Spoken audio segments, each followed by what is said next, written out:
ایک اور حدیث لیں، بخاری مسلم دونوں میں حدیث ہے، غزوہ حنین کے موقع پر قبیلہ حوازن کے خلاف جو جنگ ہوئی، یہ آخری فیصلہ کن جنگ تھی مشرکین عرب کے خلاف۔ نبی علیہ السلام کو مال غنیمت میں بہت کچھ ملا۔ ابو سفیان کو بلا کے 100 اونٹ دے دیا آپ نے۔ صفوان بن امیہ کو، امیہ کون تھا؟ حضرت بلال کا جو آقا تھا، اس کا بیٹا بھی، وہ بھی فتح مکہ پہ معافی مانگ کے مسلمان ہوا تھا، اور فتح مکہ کے فوراً بعد ہی غزوہ حنین ہوا ہے، 100 اونٹ اس کو بھی بانٹ دیے۔ انصار مدینہ پوری زندگی جنگیں لڑتے رہے تھے انہی کافروں کے خلاف جنہوں نے اب کلمہ پڑھ لیا تھا۔ ابو سفیان خندق میں کافر تھا، انصار مدینہ مومن تھے۔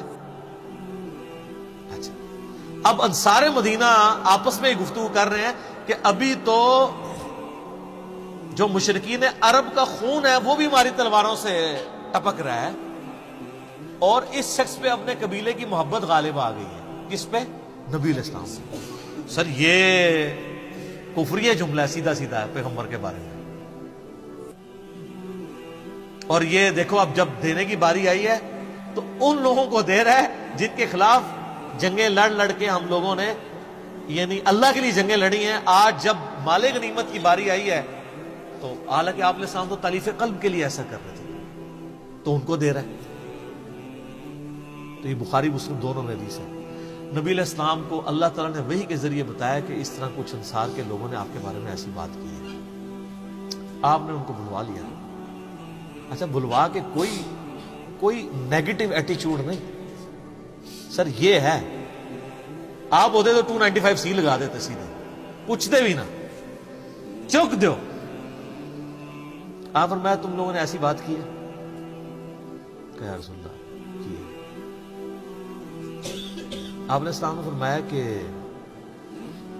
کیا تم نہیں چاہتے کہ یہ لوگ دنیا کا مال لے جائیں اور تم اللہ کے رسول کو لے جاؤ؟ اوئے ہائے ہائے، اللہ کی قسم، اگر پوری دنیا ایک گھاٹی میں چلے اور انصار مدینہ دوسری گھاٹی میں چلیں، میں انصار مدینہ کے ساتھ ہوں گا۔ میرا جینا اور مرنا اہل مدینہ کے ساتھ ہے۔ اور بخاری مسلم میں حدیث ہے، انصار سے محبت نہیں رکھے گا مگر مؤمن، انصار سے بغض نہیں رکھے گا مگر منافق۔ یہ صرف مولا علی کے بارے میں حدیث ہے یا انصار کے بارے میں؟ مولا علی کے بارے میں مسلم نے۔ اور آپ دیکھ لیں انصار مدینہ اور مولا علی کے ساتھ آل امیہ نہیں زیادتی ہیں، ان دونوں کے ساتھ کی ہیں۔ تو آپ نے فرمایا، انہوں نے کہا نہیں، ہم اللہ اس کے رسول کو چاہتے ہیں۔ اور آپ نے یہ بھی کلیئر کر دیا کہ یہ جو لوگ فتح مکہ میں مسلمان ہوئے ہیں نا، ان کو دنیا کے ذریعے میں نے تالیف قلب کے ذریعے اسلام کی طرف لے کے آنا ہے۔ تم تو پکے مومن ہو، تم تو اپنے لوگ ہو، تم لوگوں تو آخرت اللہ نے دینی ہے۔ پھر بخاری مسلم میں حدیث ہے، انصار میرے بعد دوسرے لوگوں کو تم پہ ترجیح دی جائے گی، تم صبر کرنا یہاں تک کہ حوض کوثر پہ آ کے مجھے مل جائے، وہاں پھر میں تمہیں بدلہ دلاؤں گا۔ سحقن سحقن لمن غیر بعدی، ان پہ پھٹکار ہو جنہوں نے میرے بعد میرے دین کو بدل دیا۔ تو ہمارے مخالفین سے میں بدلہ پھر وہاں پہ لوں گا۔ اچھا، اب جب نبی علیہ السلام نے یہ باتیں کی تو انصار نے فوراً کہا یا رسول اللہ غلطی ہو گئی ہے، آپ ہمارا عذر قبول کر لیں۔ تو آپ فرمایا اللہ اور اس کا رسول تمہارا عذر قبول کرتے ہیں۔